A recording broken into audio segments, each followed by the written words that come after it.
La dopamina no te atrapa dándote placer, sino activando un deseo insaciable que solo se frenará el día que consigas el hábito de obedecer a tu razón. Este vídeo básicamente es un conjunto de reflexiones que yo he sacado al leerme este maravilloso libro titulado La vacuna contra las adicciones de José Antonio Marina. Antes de meternos en faena, me gustaría de forma anticipada pedir disculpas al autor José Antonio Marina. Pedir perdón por si en algún momento verbalizo algo que él no quería reflejar. Al ser yo un mero estudiante, mi intención con este vídeo no es dar una clase magistral. Tampoco es siquiera hacer un análisis crítico, sino simplemente compartir mi reflexión sobre cómo yo he vivido esta lectura. Sin más demora, vamos a comenzar sobre ello. Para empezar, me gustaría recalcar que seguro que estáis cansados de escuchar de que TikTok es una especie de fábrica de dopamina, de que la dopamina es la hormona o la molécula que se encarga del placer. Y parece que la única solución para rebajar esos niveles altísimos de dopamina sería hacer lo que llamamos un ayuno de dopamina. Sin embargo, este libro y la comunidad científica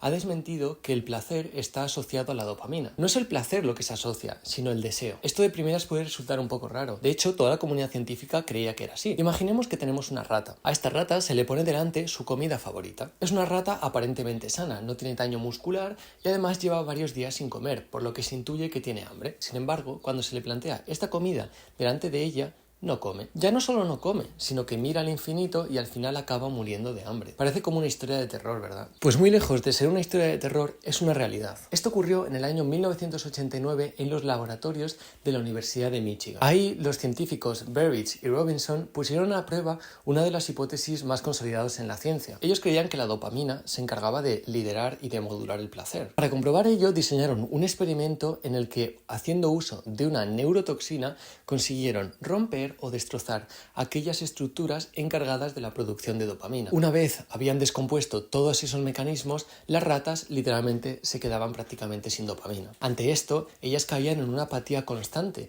que les quitaba las ganas de moverse o incluso de buscar comida. Muchas de ellas habrían muerto si los investigadores no hubieran puesto comida en su boca. Ante este suceso, los investigadores estaban orgullosos con su descubrimiento, ya que habían encontrado que aparentemente las ratas no comían, ya que al no obtener placer, pues no estaban motivados por nada. Sin embargo, estos científicos y sus colaboradores idearon una forma de ir más allá. Para ello hicieron lo siguiente: cogieron agua azucarada con una aguja y les inyectaron pequeñas gotas en las bocas de las ratas. Esas ratas manifestaban placer, manifestaban agrado, y eso lo estudiaron observando y mirando las reacciones faciales, las cuales eran similares a cuando comían cosas que a ellas les gustaban. Entonces la situación era la siguiente: teníamos ratas que sin dopamina disfrutaban de la comida, pero sin embargo no la buscaban. Este descubrimiento es fundamental para la psicología y sobre todo para el ámbito de las adicciones, ya que se llegó a entender que la dopamina no está relacionada con el gustar, con lo que ellos llaman liking, sino con el wanting, que sería el deseo,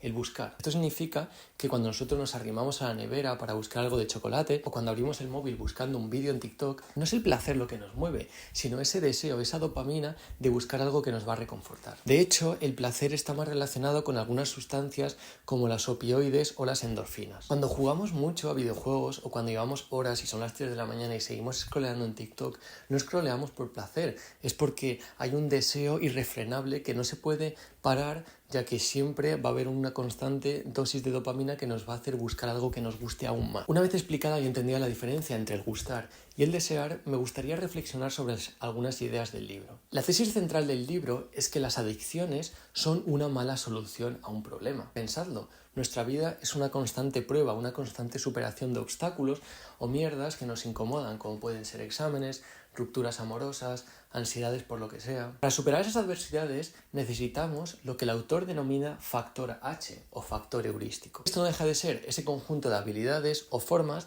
que tenemos de seguir adelante de una forma lógica, racional y con madurez. El cerebro de las personas con bajo factor H o bajos recursos utiliza lo que se llaman atajos. Tienen un factor H porque han nacido así, sino porque tal vez no le han enseñado a resolver problemas con claridad. Algunos de esos atajos pueden ser fumar, jugar, rolear. Aparentemente esos atajos son una solución, pero solo son una solución a corto plazo. El uso constante de atajos lleva a que un día te despiertes adicto. Una vez dependiente, las prioridades cambian y ya nos separamos de nosotros mismos. Entonces, Diego, ¿cómo podemos prevenir esto? ¿Cómo podemos prevenir caer en esos atajos? Muchas veces, a lo largo de adicciones, escuchamos ese término de fuerza de voluntad, como si se tratase de un músculo que tiene que soportar dolor para no caer en cierta tentación. Ante esta carencia, el libro propone una definición brillante. La voluntad es el hábito de obedecer a tus órdenes. Para explicar esto hay que imaginar un edificio con dos plantas. La planta inferior sería la inteligencia generativa, esos impulsos, esos aspectos que nos mueven a realizar ciertos atajos. Sin embargo, la planta de arriba,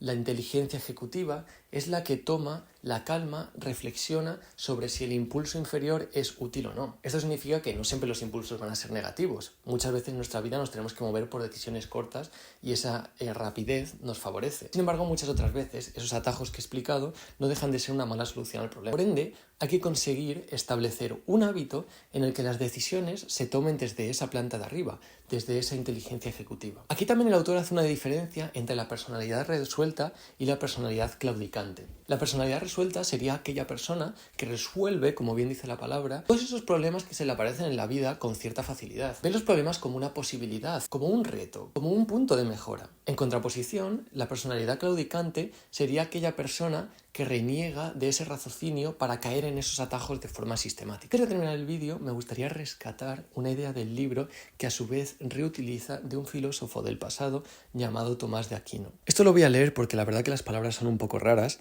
Tomás de Aquino diferencia entre deseos concupiscibles y deseos arduos. Primero de ellos sería aquellos deseos rápidos, fugaces, que están movidos sobre todo por el placer. Sin embargo, el deseo arduo es aquel que llega con esfuerzo y tolerando la frustración. He aquí realmente la clave del libro. El autor destaca que cuando las personas no somos capaces de soportar lo arduo, nos separamos de nuestra dignidad y caemos en lo que él denomina la facilidad humana. Realmente vivimos en una sociedad extremadamente acostumbrada a la comodidad. Esto no hace más que volvernos más vulnerables, hasta tal punto que el mínimo esfuerzo parece una montaña. Algo muy interesante que destaca también es que él defiende que actualmente hay ciertas corrientes psicológicas que nos separan de nuestra responsabilidad. Por así decirlo, nos eximen de una culpa, como si de tener cierta condición X se justificaran nuestras acciones Y. Pero hay que pensarlo bien, ya que si no somos responsables de nada, tampoco podemos cambiar nada. Que el modelo médico muchas veces se queda vacío, ya que plantea una solución para cuando la persona es adicta, pero no para prevenirla. La verdadera vacuna preventiva no viene de fuera, viene de un trabajo intrapersonal. Viene de entrenar el carácter de uno mismo,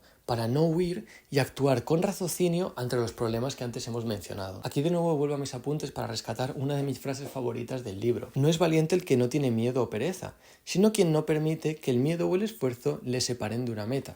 Esto defiende que las emociones y los sentimientos son una parte fundamental del ser humano, que no nos podemos separar de ella. Las adicciones no dejan de ser una mala solución al problema de la libertad. No es más libre aquel que hace lo que le da la gana, aquel que se mueve solo por el impulso. La libertad real llega cuando has instaurado en ti el hábito de obedecer a tu razón. Con esto ya me gustaría cerrar el vídeo. Para todas aquellas personas que os apasionen las adicciones, y ya no solo las adicciones, sino el mundo actual, aquellas personas que quieran entender cómo funcionamos, aquellas personas que les encanta entender la cultura, la sociedad en la que vivimos hoy en día, os recomiendo encarecidamente este libro. No tienes que ser estudiante de psicología ni haber estudiado una carrera para estudiar este libro. Es un libro que con paciencia y detenimiento se entiende perfectamente. Quería agradeceros una vez más que hayáis visto este vídeo y quería pediros que reflexionarais acerca de la siguiente pregunta. ¿Nos estamos convirtiendo en una sociedad en la que toleramos cada vez peor el esfuerzo? ¿En la que cada vez toleramos peor la frustración? ¿Eso nos va a separar de nuestra libertad? Son preguntas que os dejo por si os apetece pensarlo o incluso comentarlo en la cajita. Con esto y poco más os agradecería un apoyo en el vídeo y nos vemos en el siguiente.